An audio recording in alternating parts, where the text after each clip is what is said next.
rock faces. Bolt low-rofts are also being used to protect access by avoiding environmental damage. And yet in many areas, this remedy is being denied by regional committees of the BMC. A tree in Scotland is as important as one in England. A flower in Cornwall is of equal value to one in Wales.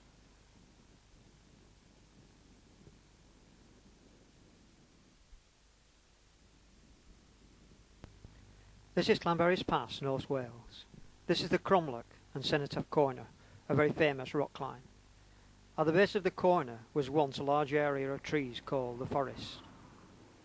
All have now gone.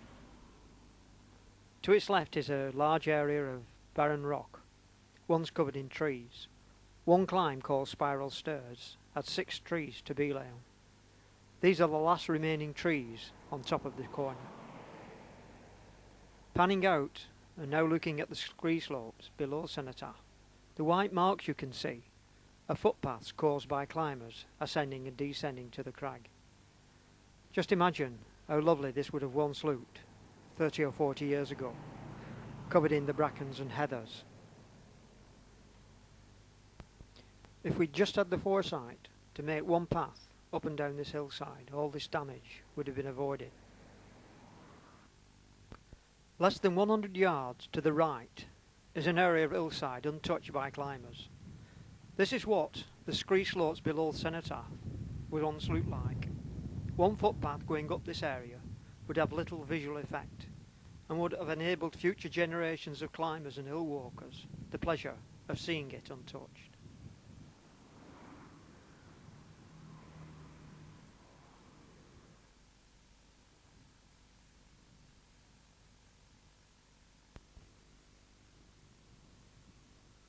This climber is on Ivy Sepulchre, once covered in ivy, but all now gone.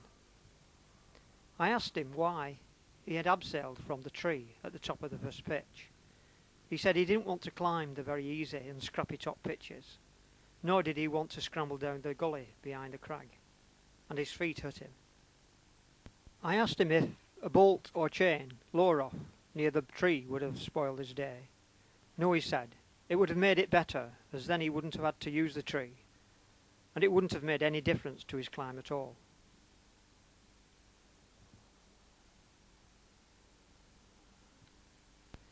This is Cenotaph Corner, at the base of which was the forest. All have now gone.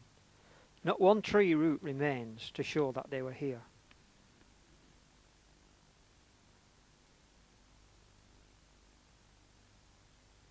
Just to the right is the last remaining tree, and this is some of the last remaining vegetation which once covered these ledges. These are some of the last remaining trees on the Cromlech, and are at the top of Cenotaph Corner. Over the last 40 years they have been used to belay on and abseil from, and this has drastically increased over the recent times as more and more climbers visit this area. Modern climbers also prefer to abseil back down the route, which in many ways is not always a bad idea, as this reduces quite a lot of wear on the rest of the vegetation and the gullies. A modern trend is also to first inspect the hard roots on the right wall before climbing them, or even top rope them. The obvious effect is damage to the environment. How long before these trees die? Are we as climbers really concerned about how these climbing areas look? You look at the top of Cenotaph Corner and the tree, and you can see all the roots exposed and some dying off. These trees won't last very long. As you look down, you can see even further damage to the trees at the side. All the vegetation has been torn away and will never return. The rock itself has now become so polished that it's hard to imagine that any vegetation will ever grow in this area again. But even at this late stage, it's not too late to actually preserve what we actually have got there. One lower-off bolt or chain would actually prevent a tremendous amount more damage to this area. Having a bolt lower off at the top of the Cenotaph or any other routes won't actually detract from the adventure of doing them in traditional style. We all know that the bolts would be actually placed there as a protection for the environment itself. Just to the right is left wall, and you can see people having left these multicoloured slings at the top to abseil from. Is it any better than rubbish in the streets? These trees are at Tremadoc, and for over 40 years climbers have used them as belays, hand and footholds or abseil points. Many of the trees have now gone, others are in a very sorry state. This one has been used for many years and shows it. Recently, in a fit of conscience, some climbers put a steel cable around this tree as an alternative to dragging one's rope around it. Although it was at least one effort to answer one of the problems, it really wasn't good enough. If we use trees at all, we damage them, stripping away the earth from its roots and damaging the bark or breaking branches off. Ropes being pulled down will remove vegetation around the tree's roots, and the passage of ropes over the bark damages it still further. There is a whole ecosystem around trees, and particularly in mountain areas.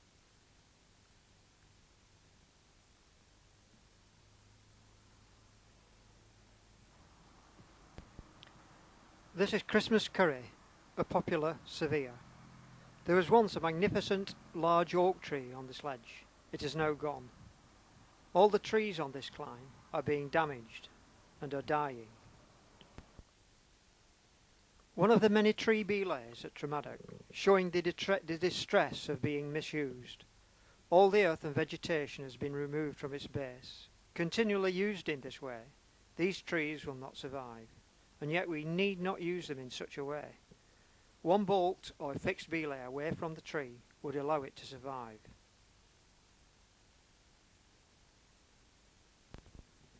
This is the last remaining evidence of the trees which once existed on this particular rock climb.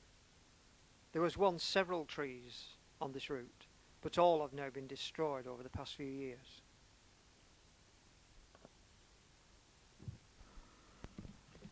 This is the traditional descent from the top of this crag, and has happened over the last 20 to 30 years. How's it going to look in another 20 years? Some of these trees are going to end up at the bottom of the crag. I understand that the BMC are to undertake its repair. But should we allow things to reach this dreadful state? And should we in fact be using such descents if another method of descent can be used? Fixed abseil points on top of the crag at certain areas would alleviate such damage. This is Gwynep Head and Carn Barra in West Penrith, Cornwall. A different landscape, but just as stunningly beautiful as a mountain area. Here too there are questions to be asked about how we are caring for our climbing environment.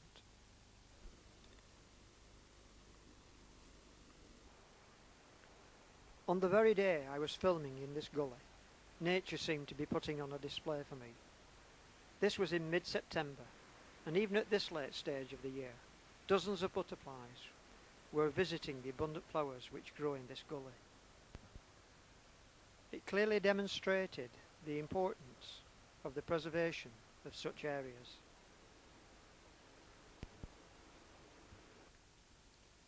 Just north of Charladder is Carn Barra, a climbing area I developed just 12 years ago. There was not one footprint here then, but over the past few years this crag has become very popular with visiting climbers. A group of climbers who do not wish to recognise the damage climbing does to these areas blames this erosion on rabbits, which it clearly is not. There is no need to use this descent, as alternatives can be found and will be included in the next guidebook.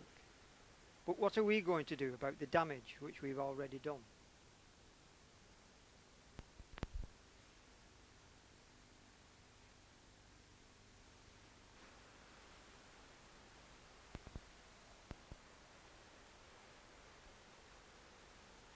I arrived at the top of the crag to be greeted by another cloud of butterflies. They were everywhere, settling on my rucksack, head and clothing. It's experiences like these that have driven me on to fight for the preservation of these lovely areas.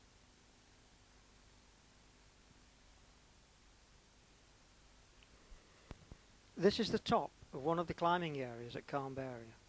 This area was once covered in flowers, sea thrift, sea aster, celadon and much more. All have now gone. Perhaps if we'd put lauros at the top of the climbs, we wouldn't have had such awful damage. It wouldn't have made any difference to our climbing. But the plants have gone and they won't return. Onto a sport which claims to be at one with nature. Climbers clinging to the side of a rock face couldn't get much closer to the environment. But conservationists in West Cornwall are saying climbers destroy our sea cliffs through erosion. And as I discovered, trying to preserve both the surroundings and the sport isn't proving an easy task.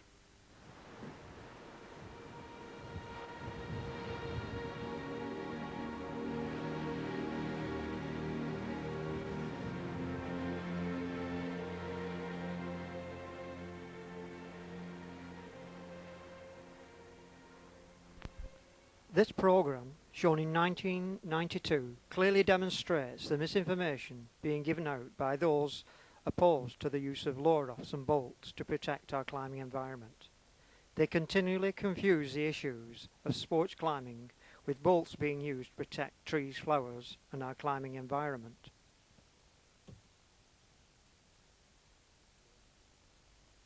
Peaceful and calm, but there's a storm brewing in West Cornwall. One man is appalled at the damage to these cliffs caused by climbers, and he suggested using bolts in order to protect them. Bolts are drilled into the rock near the summit to abseil from, and that avoids the need to trample over the cliff-top vegetation.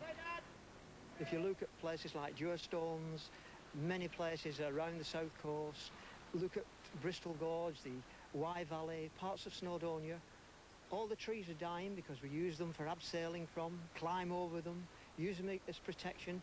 Take you to dozens of areas where trees have actually died and disappeared. And yet we say we're in sympathy with the environment. No climber wants to damage these cliffs, but most are very anti-bolt. Cornwall's climbers say bolts damage the rock face and damage the traditional sport of climbing, and they're determined bolted routes should stay out of the southwest. This obviously makes it very safe, a lot more accessible, and a lot of people are enjoying doing that. If we develop that sort of climbing in West Penwith, well, Cornwall anywhere, then we're worried that we'll see a larger number of climbers making the long journey down here. At present, there's very few climbers here, and the few that do come down here are naturally spread around the whole area because of the difficulty of getting to a lot of the cliffs. The 1990s is the era of outdoor activities and environmental awareness.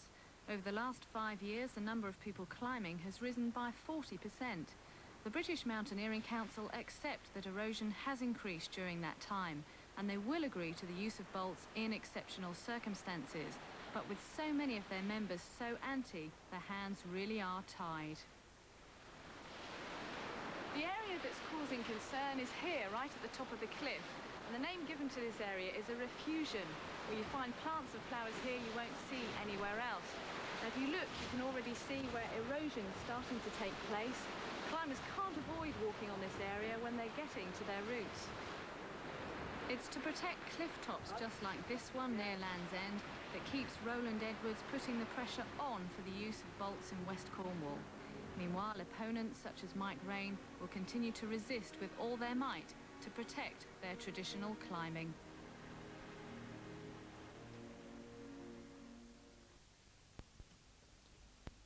This is Pendower Cove, just north of Carn Barra, and is one of the most loveliest coves in West Penwith. Its wild grandeur unspoiled by man and its industries.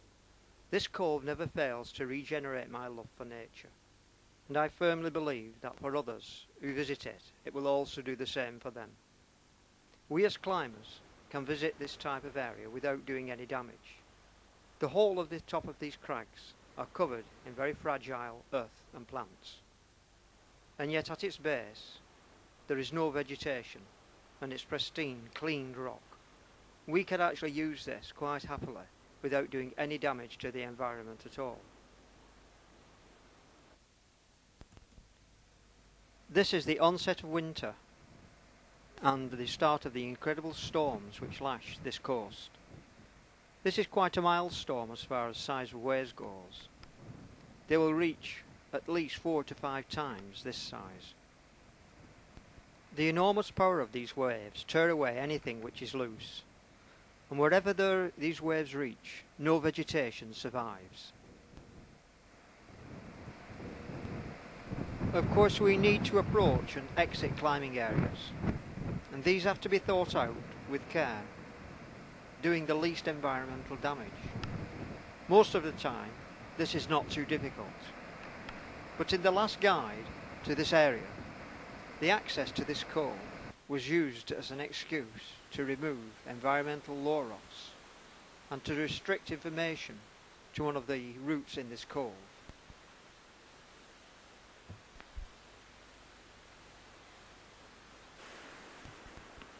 This is the descent described in the latest guide. It takes the bed of a small stream, which is all too rare in this area. The whole of this descent is full of valuable plants and flowers, many quite rare to the area, and the guide quite rightly identifies it as in need of protection. And yet, not 20 feet to one side is a descent which leads onto rock, which would do the minimum damage to the vegetation underfoot, and you can get into this cove quite easily. This is Moon Buttress, and on which is a climb called Isis, E4 6B. First climbed in 1986 by Mark and myself. It represents a major shift in our concern for the environment we climb in. Isis takes a stunning crack line up the centre of this naked buttress. The first 75 feet is superb 6B. It then deteriorates into easy angled vegetated slabs, offering no challenge to those who have already climbed the lower sections. And yet, continuing up this area of rock, they would do irreparable damage to the vegetation at the top. It was to avoid this damage that we first thought of putting a lower off bolt at the top of this route.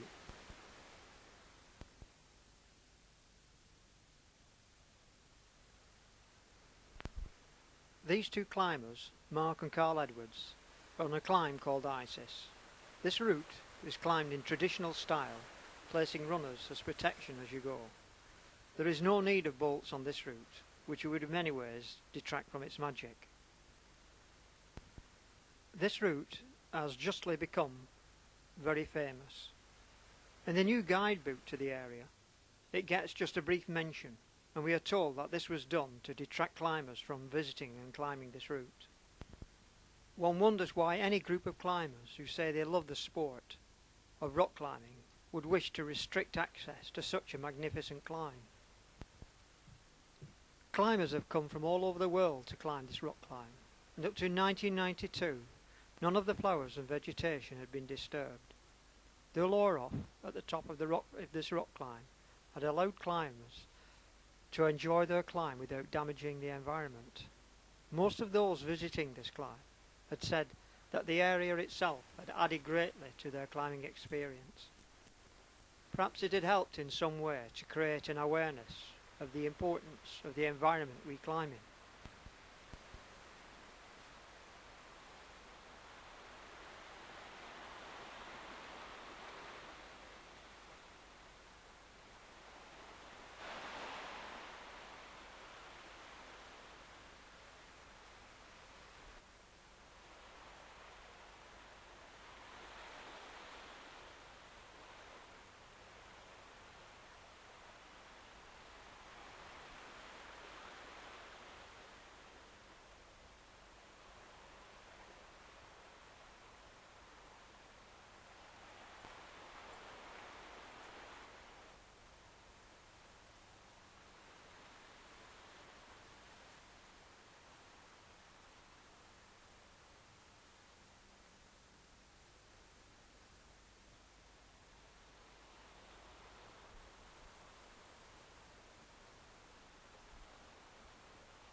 These are the last hard moves before the easy slabs above, where you reach the lower-off bolts.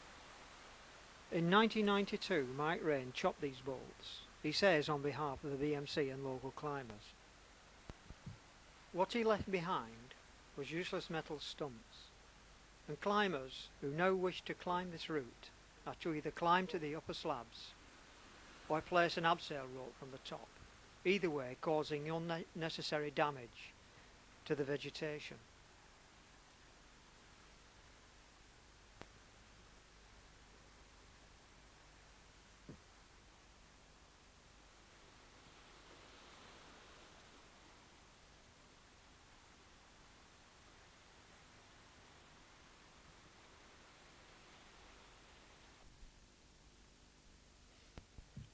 Less than 6 months after the removal of the lower-off bolt, this rope groove appeared at the top of the buttress. Other areas to each side of this groove also showed signs of being disturbed. This is what it looks like in 1994. The erosion has now reached down to bedrock. This area will not recover. Are we to have another Carn Barra? This damage was again blamed on rabbits by some local climbers. It is obvious that climbers have done this by dragging ropes up and down this area.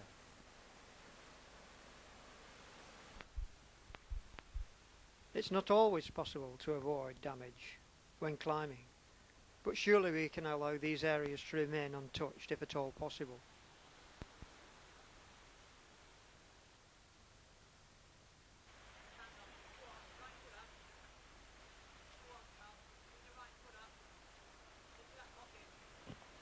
When we first climbed ISIS, climbers could climb this route and enjoy climbing on this lovely col.